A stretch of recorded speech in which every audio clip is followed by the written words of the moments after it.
Yes, Cruz. How's it going? Today we are having a gyno update on them their titties. So I first got gyno. Wow, it must have been I think at the start of the lockdown where it was. I was taking 350 milligrams of testosterone. I was taking HCG, and I was also taking Valium, benzodiazepam at night. And to first start off with, I knew that I can handle 350 milligrams of test with no aromatase inhibitor, right? I can handle that much estrogen. And I was blaming my gyno on my Valium consumption in the evenings. But since then, I've rethought what is what by experimenting and A/B testing, and I have found out that HCG is the culprit of the gyno here. It seems that when I'm taking HCG, my testicles. Okay, so for all y'all that don't know, HCG is an integral part of many people's PCTs, post-cycle therapy.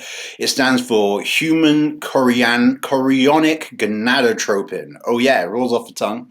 And basically, the HCG, it helps to make your balls big when they have become wizened piles of dust after nandrolone use. And yeah, it helps volumize the testicles, helps promote semen production, and yeah, just kickstarts the balls and makes them work. It stimulates them directly without your brain having to stimulate them. Anyway, for me, taking HCG, even at quite a low dose, was giving me significant amounts of gyno when I tried it more recently. And I believe that it was this factor which caused the gyno to happen in the first place. Now, when it first happened, it was summertime, I'm chilling, everything's cool, and I'm like itching around my chest, itching here, and it's not just like the nipple and the tip of the nipple, which is what I thought it would be. It's the whole area around the chest became itchy, and I thought, oh, I've got some spots. My estrogen's high. I've got some spots. It's probably just the spots that are itching, but I believe that those are two massive warning signs. Saying to yourself, I have high estrogen, I have spots. Okay, you've got high estrogen, you know it, you've got spots, you've got swollen ankles where the elastic of the socks is leaving a lot of marks because of the edema. And I had itching at the same time around the breast, and I should have been checking my nipple to see if there's a lump forming underneath, because as soon as you feel that lump, you can get on it. So I had a lump on this, I still have a lump on this left nipple. I don't know if you can see this, it's about that big. It's quite small the other direction. I don't know, it feels like about a fingernail size. That's what it feels like to me. And on this left nipple, I had a little lump that was like the size of a pea, and I caught that one in time. I used tamoxifen, and I just kind of controlled my estrogen a little bit better, and bam, I do not have gyno in my left nipple. However, both nipples now, when my estrogen gets a little too out of range in relation to my androgens, I can feel sensitivity. I get burning, I get itching, I get kind of a sensitivity to cold and stuff like this, and I do not like these sensations, and that is the worst part of having gyno to me. The looks part kind of sucks if it's the summertime and you're getting your top off a lot, but yeah, the sensitivity, that is, I don't like it whatsoever. It's horrible. It's horrible. You're very aware of it. Okay, so even more recently, I've tried topical dutasteride, and this again goes into talking about the high amounts of androgens versus the high amounts of estrogen and needing to keep the two balanced. Now, I believe that the topical dutasteride, because I first of all started using it, my sex drive went up, everything was great, and I was thinking that, hey, this is side effect free. This is great. I can take it. Finally, I've got something that I can apply without side effects. But it seemed to go systemic. My penis went cold and soft. Cold at the tip and soft. That's a sign of low DHT right there. Or high estrogen. I don't know. It's a sign that the dutasteride has gone systemic in my book. And the nipples became itchy, and I got gyno symptoms again. You know, it got flared up, inflamed, flared up. So basically, yeah, having the you need to have a high amount of androgens to balance the high amount of estrogen, and the two need to be in range. Oh, excuse me, one sec.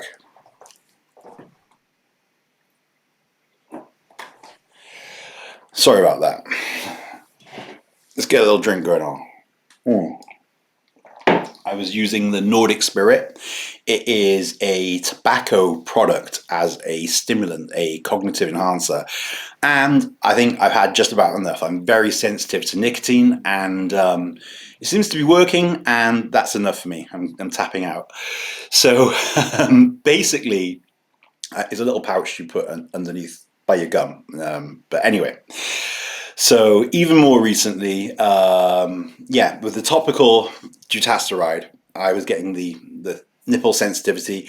Basically, what Derek, More Plates, More Dates, has elaborated and explained is that the androgens bind to the androgen receptor, and a very strong androgen, it does a good job of balancing out the estrogen. Now, the estrogen still binds to the estrogen receptor, but it doesn't seem to transcribe its effects as it would usually do without the presence of the androgen. So it's important to have the two in balance. But then basically what you're doing is you're balancing your hair loss versus your gyno. And it's like you can really maximize the one whilst really decimating the others, or decimating is only killing 1 in 10. You can annihilate the other one. That's better. So yeah, you got to have your androgens and your estrogen in balance. So I've tried tamoxifen, which does a great job. If you've got any gyno symptoms, tamoxifen is a great first step, because it acts instantly, it acts at the receptor in the breast tissue, and it stops the symptoms very, very quickly. Now, I don't like it because it does reduce your IGF-1, your growth hormone. Growth hormone kind of produces IGF-1, which is responsible for a lot of the beneficial effects of growth hormone. So I don't like that side effect of it having the negative effect on the IGF-1. I also don't like the negative side effect that it has on your hair. I want to keep my hair, what I've got left of it. I've already smashed it, so I don't like that. Another thing I've tried is anastrozole. Now, anastrozole is good for like smoothing out, balancing out your ratios, making sure your estrogen isn't too high. But it takes a long time to have an effect. It's got a very long half-life. Whereas with tamoxifen, you might have to dose it twice a day. With the anastrozole or Arimidex, you can dose it very, very infrequently. Having one tablet at like a whole milligram of Arimidex when I'm taking like 250 milligrams of testosterone per week, that will make me feel awful. It's going to have negative effects on my sex drive. It's going to have negative effects on my mood. I become a very different person when I have like low serum estrogen, like a very different person. And yeah, I don't particularly like it. And so I don't like just having low estrogen and having that as a way of stopping the gyno, because as well, like, it makes your hair fall out as well. And it's bad for your joints, it's bad for your skin, it's bad for your blood vessels, it's bad for your brain and neurons, it's bad for everything. So you want to keep your estrogen riding a decent level in relation to your androgens. And so, yeah, it causes the hair loss and everything. So yeah, you don't want to just smash your estrogen. Now, I've also tried raloxifene. Now, or is it raloxifene? Raloxifene? I don't know. But I've bought a bag of the powder from China, like a big bag from Alibaba. And yeah, it did work. Now, this is the most potent SERM, selective estrogen receptor modulator. Sorry, that noise is my dog. She's playing with a new toy. So this is a very powerful SERM that can smash Gyno. However, I don't know if the stuff I bought is pure. It's untested. It's from just a laboratory in China, and it made me feel things. Like, I felt stuff when I took that nicotine, and I felt kind of like weird rushing sensations, and I felt strange sensations. Now, I got something similar in some kind of way, which felt a lot worse. It just felt odd. I felt like I was on a drug, like a bad drug, when I took this raloxifene that I bought. I don't think that's meant to be a side effect of it. So I desisted with the use. As well, the raloxifene is going to have the same kind of side effects as the tamoxifen, as far as I'm aware, with the hair loss and all this type of thing. So you don't want to be abusing any of these compounds and taking more than you need to, because it's not good for your health. Now, I did try topically applying raloxifene. I tried applying it using DSMO as the carrier mixed with ethanol, and I applied it topically to the nipple. And I think this might have had some positive effects, but it didn't really seem to work for me, and taking it orally seemed to have a superior effect on the gyno, basically. So where do I go from here? Well, basically, what do I do with the hair loss? It seems like I'm at a kind of a crossroads where, I can really just focus on like getting the hair back, but then that kind of comes at the expense of having the gyno. It's really hard. So I'm gonna need to try and take a low dose of stuff, the lowest dose that I can get away with while still making progress. And basically just try and be sensible about my compound selection. Plus, I'm taking the topical dutasteride for the hair, so that also increases the gyno slightly, so I need to do that at the lowest possible dose. I need to balance all these things out, which means basically not pushing anything too far, which is probably a good thing for my overall health anyway. Do I get surgery? I mean, if I had surgery and I got the gyno removed, I would be able to take a lot more testosterone, let my estrogen climb high, which would make it a healthier option in some regards. It does increase your blood pressure and other stuff like this, but I would allow it to balance the higher amount of androgens without it causing the gyno symptoms, and that would actually be like a good option if I was really that obsessed with everything. I'm like, I have to get surgery. Right now, it doesn't make me that uncomfortable having the gyno, and it's okay if I keep my testosterone dose to like 350 milligrams, which I don't want to push anything too much. Like, that is a decent amount above physiological. Some would say it's supra physiological. And that's a good amount. So with my steroids, I'm thinking I'm having a skin reaction. I'm having some weird reactions to loads of stuff. I'm having a skin reaction to any steroid, seemingly, apart from testosterone, which is really weird. I mean, it seems to be an autoimmune reaction, which happens within a day, which makes my skin look old.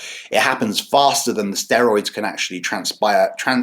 Things like EQ and DECA, they take a long time to transcribe their effects genetically. And it's not the effect of the steroid, it's my body having an allergic reaction, I think, to the steroid itself. So I'm just keeping it to testosterone. I'm keeping it to a dose which I'm comfortable with. I'm not going to push it too far, and I'm just going to see what I can do from there. At the moment, I've just had surgery on my my bicep. My tendon's been reattached. Check it out. So this is the movement of my arm. It's pretty good mobility. And I only had the cast off like 1 week ago. So this is doing really, really well. I want to keep my IGF-1 high, which means keeping my estrogen high, which means I don't want to crush it and get rid of this gyno. And I want to keep my testosterone moderate, because it can help. If it's too high, like Greg Doucette said, it could have a negative effect on his tendon regeneration.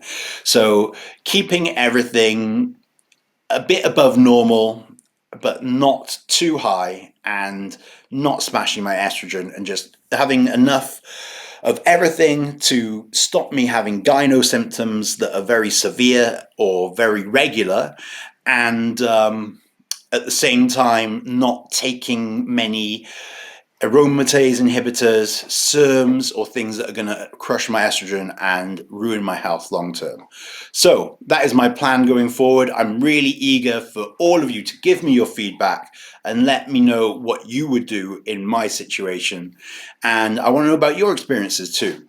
What experiences have you had with raloxifene, with gyno, with hair loss? What's worked for you? Let us know. Hit me up in the chat and I will respond to as many people as I can.